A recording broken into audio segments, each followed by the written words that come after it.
Hello अंशन lovers, welcome back to my channel.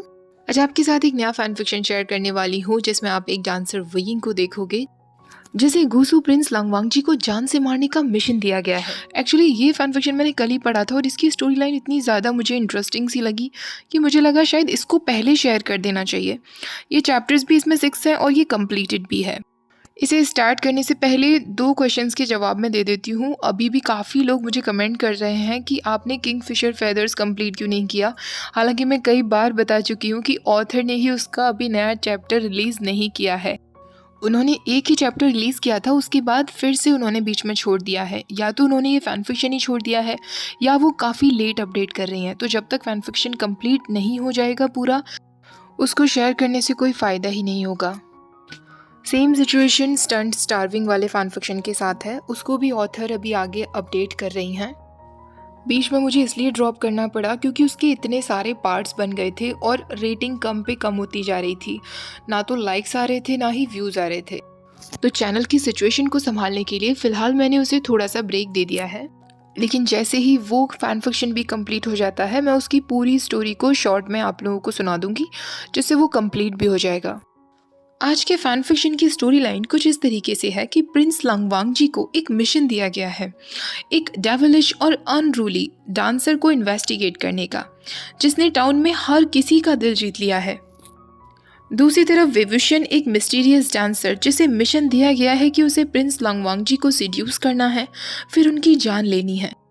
पर आखिरकार विभूषण को अपने ही टारगेट से प्यार हो जाता है। अब लंगवांगजी को जब पता चलेगा कि विभूषण को उसका कत्ल करने के लिए भेजा गया है, तो वो क्या करेगा, ये देखना बहुत इंटरेस्टिंग होगा।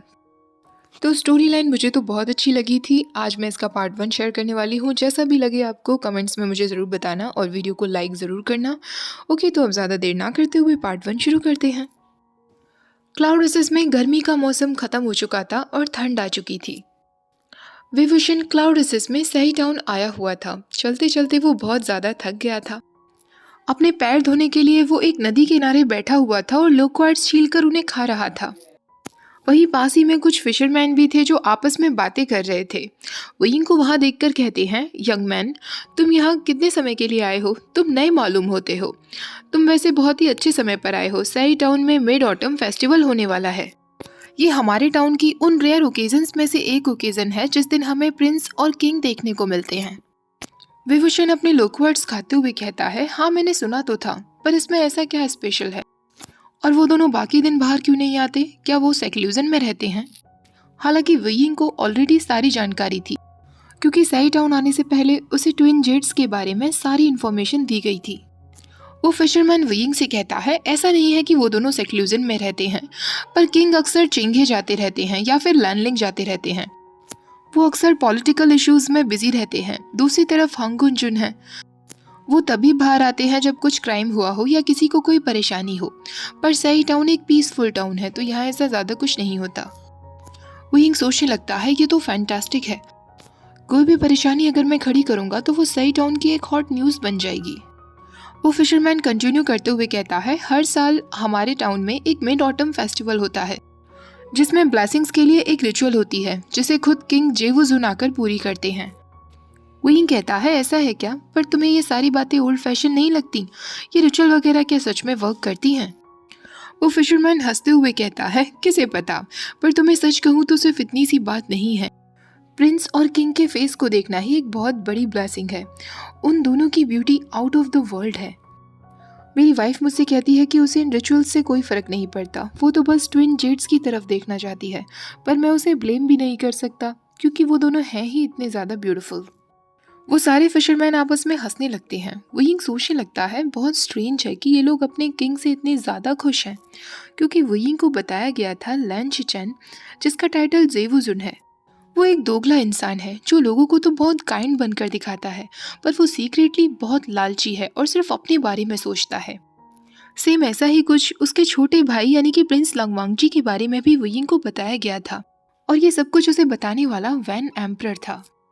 वयिंग उन सब लोगों से कहता है, अगर ऐसा है तो मैं कैसे इस आयोजन को मिस कर सकता हूँ, क्योंकि मैं खुद एक आर्टिस्ट हूँ। मैं वहाँ ज़रूर आना चाहूँगा। फिलहाल मुझे सही टाउन में रहने के लिए कोई जगह ढूंढनी होगी, तो मैं चलता हूँ। ऐसा कहकर वो चला जाता है। कुछ समय बाद प्रिंस लांगवांगजी को भी पता चलता है कि सही टाउन में एक मिस्टीरियस परफॉर्मेंस आर्टिस्ट आया हुआ है। हांची में हुई एक मीटिंग के दौरान सब लोग बातें कर रहे थे उस मिस्टीरियस परफॉर्मर के बारे में। लांगवांगजी ने उसके नाम पर कोई ध्यान नहीं दिया था। मीटिंग में मौजूद जिन गुंगवायो, जो कि किंग लैन शिचैन का स्वॉर्न ब्रदर है, वो कहता है, योर मैजेस्टी, क्या आपने विभूषण के बारे में सुना है? शिचैन कहता है, नाम कुछ सुना हुआ तो लग रहा है, पर तुम क्यों पूछ रहे हो? तो जिन गुंगवायो कहता है, इस आदमी के अर्निंग का तरीका कुछ अलग ही है और ये बहुत सस्पिशियस भी है। शिचैन कहता है, क्या मतलब है तुम्हारा? जिन गुंगवायो एक ब्रोथल में पला बड़ा था, इसलिए वो अभी भी ब्रोथल्स के टच में था, स्पेशली मैडम जी के टच में, जो उसकी माँ की बहुत अच्छी दोस्त थी। जिन गुंगवायो शिचैन को बताता है, जब मैं मैडम जी से मिलने के लिए गया हुआ था, उन्होंने मुझे एक फॉरेनर के बारे में बताया जो कुछ दिन पहले ही उनके ब्रोथल में आया और उनसे रिक्वेस्ट कर रहा था टेम्पररीली उनके टी हाउस में काम करने के लिए। वो अपनी सर्विस देने के लिए तैयार था। वो पर्सन और कोई नहीं, विभूषण था। मैडम जी पहले उसे काम पर रखने के लिए बहुत अनश्योर थी, क्योंकि कभी भी इस तरीके के काम के लिए किसी मैन को नहीं रखा जाता। वो श्योर नहीं थी कि क्लाइंट्स उसे अच्छे से रिसीव करेंगे या नहीं, क्योंकि मोस्टली क्लाइंट्स वुमन की कंपनी चाहते हैं, ना कि किसी मेल की। जैसे ही वांगजी दो मेल्स के बीच के रिश्ते की बात सुनता है, उसे अचानक से कुछ याद आता है। एक यंग बॉय का ब्लरी सा फेस उसके सामने आने लगता है, जिससे वो टीन ईयर्स में मिला था। एक वही यंग बॉय था जिसने उसके दिल को छुआ था। ये मेमोरी उसके लिए एक बिटर स्वीट मेमोरी थी। उस यंग बॉय के फीचर्स अनक्लियर थे, पर दिल में उसके लिए अभी भी फीलिंग्स थी। जिन गुंगवायो अपनी बात कंटिन्यू करते हुए कहता है, वो बार बार मैडम जी से इंसिस्ट कर रहा था वहाँ पर काम करने के लिए। वो डांस और म्यूजिकल इंस्ट्रूमेंट्स में काफ़ी स्किल्ड भी है। उसके टैलेंट को देखते हुए मैडम जी उसे रखने के लिए तैयार थी। उसका अपीयरेंस भी काफ़ी ज़्यादा चार्मिंग था, जो वहाँ पर लोगों को लुभाने के लिए काफ़ी था। लान शिचैन कहता है, ये एक रीजनेबल अप्रोच लगती है, पर तुम्हें किस बात का डर लग रहा है?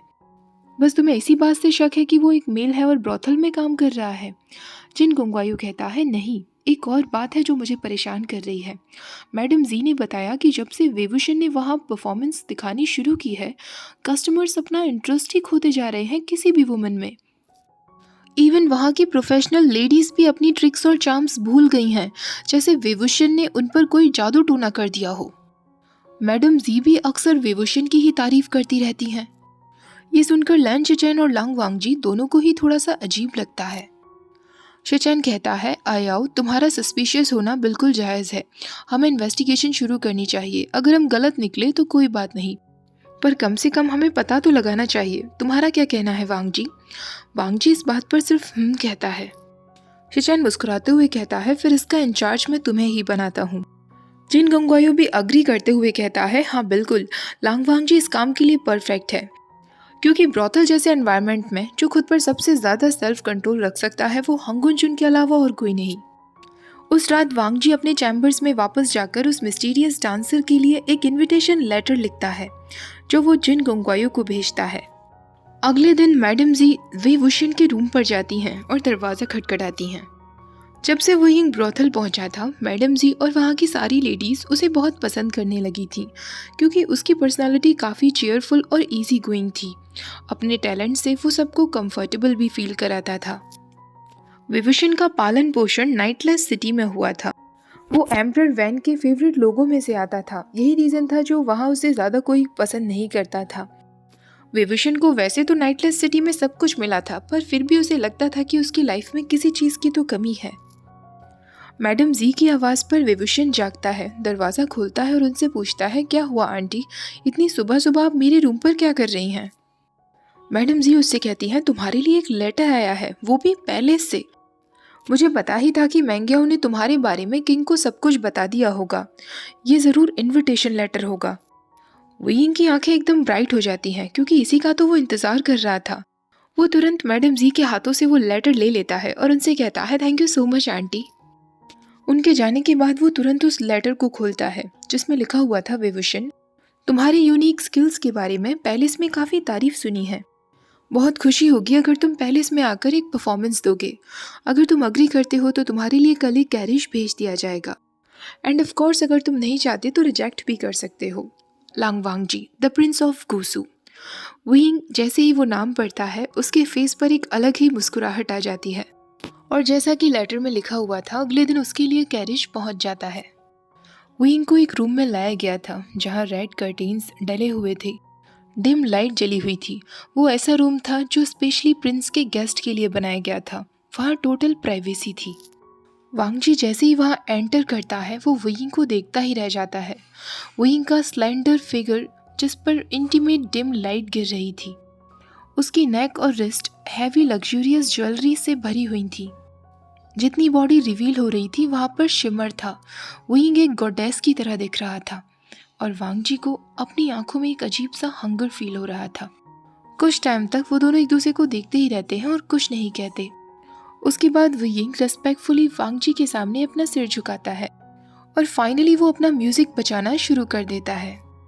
जैसे जैसे वो म्यूजिक प्ले कर रहा था वांगजी को अपनी पूरी बॉडी में गूज बम्प्स फील हो रहा था। म्यूजिक प्ले करने के साथ साथ वो डांस भी शुरू कर देता है।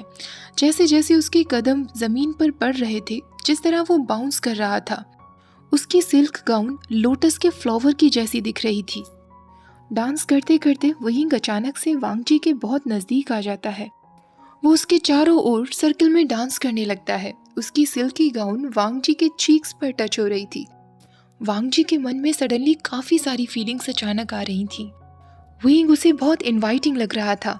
वांगजी इस वक्त उसे पकड़कर एम्ब्रेस कर लेना चाहता था, उसे गले से लगा लेना चाहता था। और आखिरकार वो अपनी सीट से उठता है और अगले ही पल उसे खुद रियलाइज़ नहीं होता कि कब उसने विंग को अपनी तरफ खींच लिया था। उसके हाथ विंग की नैरो वेस्ट पर थे और विंग के हाथ वांगजी की नेक में थे। वांगजी एक गोल्डन गेज से विंग की तरफ ही देखे जा रहा था। उन दोनों की बॉडी बहुत नज़दीक थी।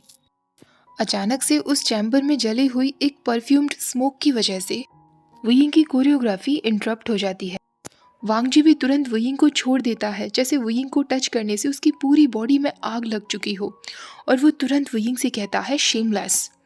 विंग कंफ्यूजन में ब्लिंक करता है और उससे पीछे हट जाता है। वो उस पर मुस्कुराते हुए कहता है, शेमलेस? आप मुझे क्यों शेमलेस कह रहे हैं? पकड़ा तो आपने मुझे था, वो भी इतनी टाइटली। वांगजी अपनी स्ट्रेट फेस के साथ अपनी सीट पर जाकर बैठ जाता है। हालांकि उसके ईयर्स जो इतने रेड हो रहे थे वो विंग को दिख रहे थे। विंग मुस्कुराते हुए कहता है, अगर मैंने कुछ गलत किया हो तो माफ़ कीजिएगा योर हाइनेस, पर जहाँ तक मुझे लगता है वो आप थे जो मेरे पास आए थे, और आप इतने ब्यूटीफुल हैं कि मैं आपके टच को रिस्पॉन्ड कैसे ना करता। वांगजी उससे कहता है, झूठ मत कहो। विंग कहता है, मैं झूठ नहीं कह रहा, आप सच में मोस्ट ब्यूटीफुल मैन हैं। मैंने आज तक इतना ब्यूटीफुल मैन नहीं देखा। वांगजी के वो रेड ईयर्स और भी ज़्यादा रेड होते जा रहे थे, जिन्हें देखकर विंग मन ही मन मुस्कुरा रहा था। वांगजी उससे कहता है, मैंने तुम्हें अप्रोच नहीं किया था, तुम डार्क एनर्जी का इस्तेमाल कर रहे थे। तुम्हारी परफॉर्मेंस में डार्क आर्ट्स है ना? विंग कहता है, आप उसकी बात कर रहे हैं, वो तो बस मेरी छोटी मोटी ट्रिक्स हैं जो मैं लोगों को अपील करने के लिए इम्प्रूव कर रहा हूँ। अब अपना जीवन चलाने के लिए मुझे कुछ तो करना होगा ना योर मैजेस्टी, वरना ये ज़िंदगी इतनी आसान कहाँ। इस दुनिया में इतने सेल्फिश लोग भरे पड़े हैं जो अपना मन चाहा पाने के लिए कुछ भी कर सकते हैं। एनीवेज योर हाइनेस, क्या आपने मेरा शो एंजॉय किया? आई होप आपने किया होगा। अगर आप चाहें तो मैं फ्यूचर में आपके लिए फिर से परफॉर्मेंस कर सकता हूँ, क्योंकि मैं गुसू कुछ समय रहने के लिए सोच रहा हूँ। वांगजी अपनी पूरी कोशिश कर रहा था कि वो विंग के फिगर पर अपना ध्यान ना दे। वो अपने फेस को एक बार फिर स्ट्रिक्टली स्ट्रेट करते हुए कहता है, तुम्हारी परफॉर्मेंस ठीक ठाक थी, तुम फिर से आ सकते हो। विंग हंसते हुए कहता है, आपसे मुझे यही एक्सपेक्टेड था प्रिंस। नेक्स्ट टाइम मैं पूरी कोशिश करूंगा कि आपको कम्प्लीटली सेटिस्फाइड करके ही जाऊं योर हाइनेस। ऐसा कहकर वो उसकी तरफ विंक कर देता है। वांगजी को विंग की इस हरकत पर इरिटेटेड फील करना चाहिए था और उसे बताना चाहिए था कि गुसू में रहने के नियम क्या हैं, पर विंग की ये हरकत उसे अच्छी लग रही थी।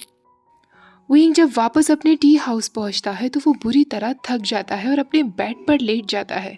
वो बार बार वांगजी के बारे में ही सोचने लगता है।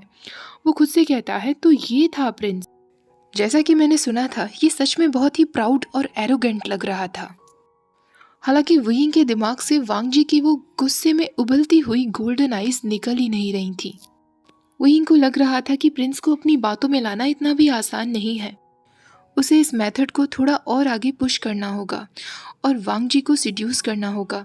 हालांकि ये बात उसे थोड़ी गलत भी लग रही थी कि किसी के इतना नज़दीक जाना सिर्फ इसलिए कि हमें उसे जान से मारना है। पर यह आदेश उसे एम्परर वैन ने दिया था और उसे पूरा ही करना था। एम्परर वैन के बहुत बड़े एहसान थे वुयिंग के ऊपर। वुयिंग 16 या 17 साल का था जब एम्परर वैन रूहान ने उसे बचाया था। वुयिंग को अपने बचपन की कुछ ही बातें याद थी जब उसके पेरेंट्स जिंदा थे और उसके साथ थे। वो उससे बहुत प्यार करते थे। फिर एक रात कुछ ऐसा हुआ कि उसके पेरेंट्स कभी वापस नहीं आए। वुयिंग सिर्फ इंतज़ार ही करता रह गया। उसने महीनों तक इंतज़ार किया। वो सड़कों पर खाने के लिए भटकता रहता था, भूखे डॉग से लड़ता था। तब जाकर वैन रूहान उसे मिला था और वो वुयिंग को अपने साथ ले गया था। वांग जी को पता था कि वुयिंग से मिलने के बाद जो भी उसने ऑब्जर्व किया है उसे तुरंत अपने ब्रदर को बता देना चाहिए। वांग जी ने ऑब्जर्व कर लिया था कि वेवुशन कोई मामूली कल्टीवेटर नहीं है। वो एक परफॉर्मर के रूप में आया है, पर उसके पीछे उसका कोई बहुत बड़ा रीज़न है। ये बात वांग जी को समझ आ गई थी। पर स्टिल वो वुयिंग से किसी भी तरीके की इंटेरोगेशन नहीं करना चाहता था, बल्कि उसने वुयिंग को जाने दिया क्योंकि डीप डाउन उसे वेवुशन की कंपनी अच्छी लग रही थी।